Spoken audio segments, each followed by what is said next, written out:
देश भर में आज के दिन 30 जनवरी को महात्मा गांधी के याद में शहीद दिवस मनाया जाता है।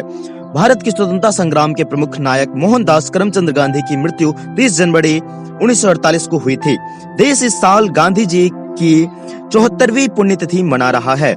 गांधी जी ने देश के लिए जो किया वह देश सदियों तक याद रखेगा।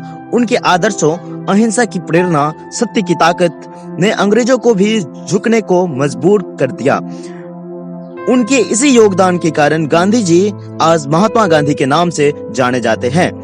कोई उन्हें बापू तो कोई उन्हें राष्ट्रपिता कहते हैं। 2 अक्टूबर 1869 को गुजरात के पोरबंदर में पुतलीबाई और करमचंद गांधी के घर में जन्मा एक बालक जिसने बचपन में मां के धार्मिक व्यवहार और संस्कारों को ग्रहण किया, वह आगे चलकर देश का राष्ट्रपिता बन गया। आखिर कैसे? जानिए सत्य और अहिंसा के मार्ग पर चलकर देश को आजादी दिलाने वाले महात्मा गांधी कब और कैसे बने देश के राष्ट्रपिता। महात्मा गांधी के बचपन पर हम लोग थोड़ा सा प्रकाश डालते हैं।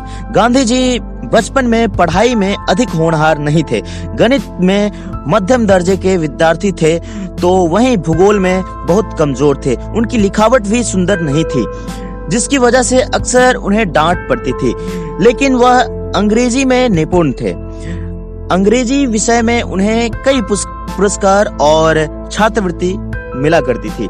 गांधी जी के परिवार के बारे में अब हम लोग बात करने के लिए जा रहे हैं। जब वह मात्र 13 साल के थे तो उनकी शादी पोरबंदर के एक व्यापारी की बेटी कस्तूरबा से हो गई, जो उन्हें 6 माह बड़ी थी। वहीं 15 साल की उम्र में गांधी जी एक बेटे के पिता भी बन गए थे। हालांकि उनका वह पुत्र जीवित न रहा, जिसके बाद गांधी जी और कस्तूरबा गांधी के 4 बेटे हुए, जिसके नाम हरिलाल, मणिलाल, रामलाल, देवदास है। गांधी जी के आंदोलन के बारे में अब थोड़ा सा प्रकाश डालते हैं। गांधी जी के हर कदम पर कस्तूरबा गांधी ने उनका साथ दिया। वह एक आदर्श पत्नी कही जाती है, जो गांधी जी के साथ कदम से कदम मिलाकर चली। गांधी जी को लोग प्यार से बापू कहते हैं तो कस्तूरबा गांधी को बा कहते थे। गांधी जी ने वकालत की शिक्षा हासिल की और 1919 में अंग्रेजों के रॉकेट एक्ट कानून के खिलाफ विरोध शुरू किया। इस एक्ट के तहत बिना मुकदमा चलाए किसी व्यक्ति को जेल में भेजने का प्रावधान था।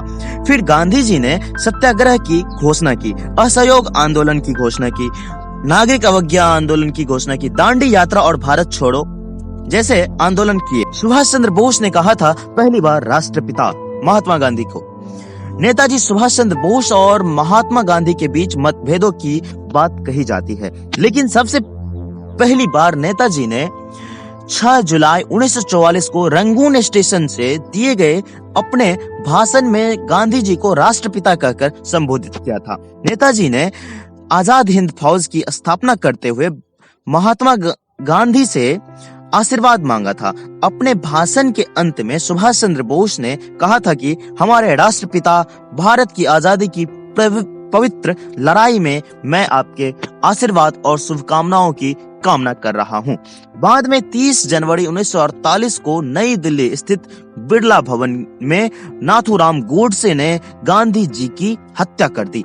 अहिंसा का संदेश देने वाले इस महान विभूति के जन्म का अंत होने के बाद देशवासियों ने मन ही मन गांधी जी को राष्ट्रपिता मान लिया। तब तक के लिए जय हिंद। बाकी हमारा प्रयास कैसा लगा मुझे कमेंट करके जरूर बताना। धन्यवाद।